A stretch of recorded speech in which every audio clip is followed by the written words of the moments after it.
আজি দুটা colour mix কৰি এটা বৰ ধুনীয়া কালাৰ ৰেডি কৰিম। প্ৰথমতে লৈছোঁ ব্লু কালাৰ, তাৰ পাছতে লৈছোঁ ব্লেক কালাৰ। এই কালাৰ কম্বিনেশ্যনটো মোৰ খুবেই প্ৰিয় আৰু যদি এই কালাৰটো ব্লেক ফৰেষ্টত বনাওঁ নহয়, কেকটো বৰ ধুনীয়া লাগে দেখিবলৈ।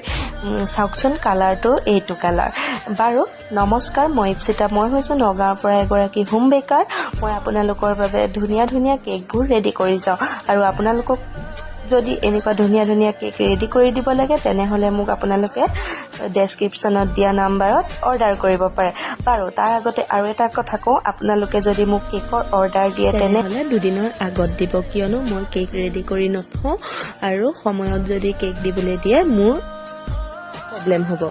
আৰু এতিয়া চাবচোন, মই চকলেটটো ক'ত দিম ক'ত নিদিম কৰি থাকোঁতে হাজবেণ্ডে পটককৈ লৈ কৈছে এইখিনিতে দিয়া। তাৰ পাছতে তেওঁ নিজে দিলে। তাৰপিছত তেওঁক ক'লোঁ তুমি বাকীখিনি কাম কৰা আৰু মই অকণ ৰেষ্ট লওঁ, কাৰণ সেইদিনা কেইবাটাও কেকৰ অৰ্ডাৰ আছিল। তাৰ পাছত তেওঁৱে ডেক'ৰেশ্যনটো কৰিলে আৰু কেকটো ধুনীয়াই বনাইছে বাৰু, মোতকৈতো ভাল বনাইছে।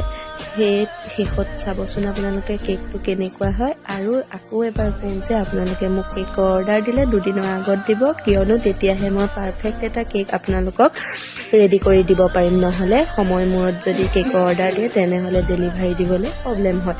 আৰু কেকটো চাওক কিমান ধুনীয়াকৈ তেওঁ তৈয়াৰ কৰি দিলে। আৰু শেষত এটা শ্বৰ্ট ভিডিঅ' দিছোঁ, জনাবচোন কেকটো কেনেকুৱা লাগিছে। ডেপিংটো কিন্তু মই দিছোঁ, তেওঁ খালি ওপৰৰ চকলেটখিনি কামহে কৰিছে। আৰু কেকটো সঁচাকৈ বৰ ধুনীয়া হৈছিল নহয়নে? আপোনাৰ